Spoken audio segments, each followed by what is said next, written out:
दोस्तों, अगर आप मेरे चैनल पर नए हैं तो वीडियो को लाइक और चैनल को सब्सक्राइब जरूर कर दे। उमा आज सुबह से ही बड़ी तेजी से अपना काम निपटा रही थी। उसके पीछे की वजह भी काफी खास थी। उसको पूरे 3 साल बाद अपने मायके जाने का मौका जो मिला था। काम करते वक्त वह काफी रिलैक्स थी, क्योंकि सासू माँ ने उससे कहा था कि कुछ दिनों तक दीपा, जो कि उसकी ननंद थी, नहीं आने वाली है। उसकी यह एक ननंद 100 के बराबर थी।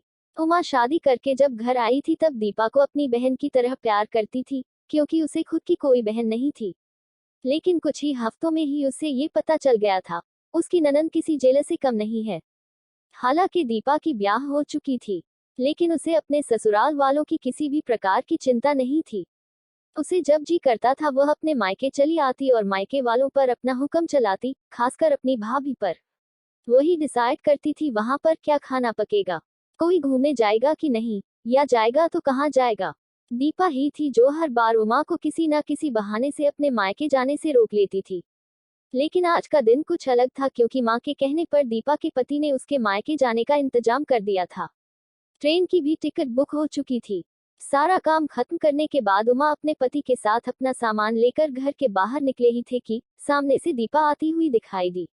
दीपा जिसके मुंह पर बड़ी सी स्माइल और आंखों में चमक थी। वहीं दूसरी तरफ उमा की आंखों में उसको देखकर पानी आ गया था, जो बस आंसू के रूप में छलकना बाकी था। भैया भाभी के पास आकर दीपा ने कहा, क्यों भैया, कहाँ चले अपनी पत्नी के साथ सैर सपाटा करने के लिए? अपनी बहन को भूल गए क्या? दीपक ने कहा, कहीं सैर सपाटा करने नहीं, तुम्हारी भाभी को मायके छोड़ने जा रहा हूँ। अच्छा, मैं आई और भाभी जाएगी? क्या आपकी पत्नी को मेरा आना पसंद नहीं है? दीपा ने भाई भाभी को टोंट मारते हुए कहा। मन में उदासी और आंखों में नमी लिए उमा पलटकर घर के अंदर जाने लगी, क्योंकि उसने मान लिया था कि इस बार भी दीपा की वजह से उसके मायके जाना कैंसिल हो जाएगा।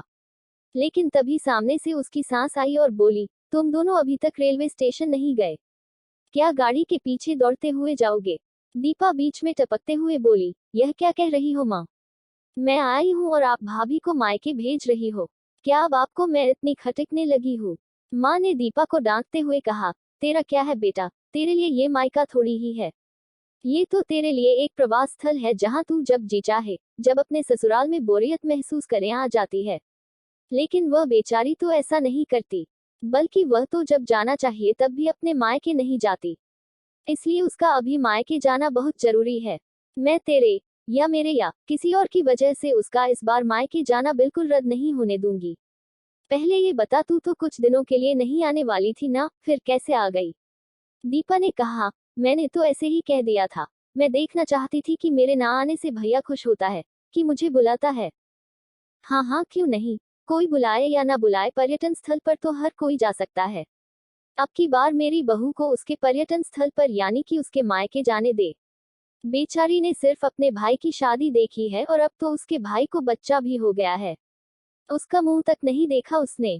उसे भी अपने हिस्से का सुख भोगने दे। माँ ने दीपा को फटकारते हुए और उमा की साइड लेते हुए कहा। अपनी सास के मुंह से अपने लिए ऐसे शब्द सुनकर उमा की आंखें छलक गई।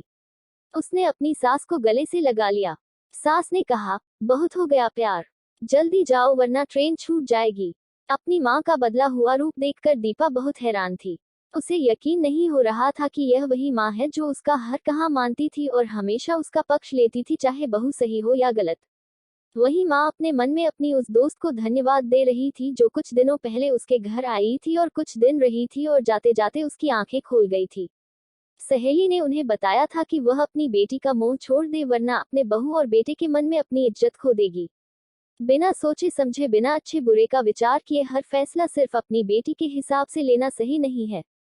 रेलवे स्टेशन पर ट्रेन के डिब्बे में बैठी उमा के चेहरे पर एक बहुत प्यारी मुस्कान थी, जिसे देखकर दीपक को महसूस हुआ कि यह वह प्यारी मुस्कान है जिसे उसने 3 सालों से देखी नहीं थी। सच ही तो है, मायका महिलाओं के लिए पर्यटन स्थल ही तो होता है, जहां वह अपने ससुराल की सारी चिंताएं, टेंशन भूलकर कुछ दिन आराम से रह सकती है। दोस्तों, आज की यह कहानी कैसी लगी कमेंट में जरूर बताएं। कहानी अच्छी लगी हो तो कृपया मेरे चैनल को सब्सक्राइब जरूर कर दे।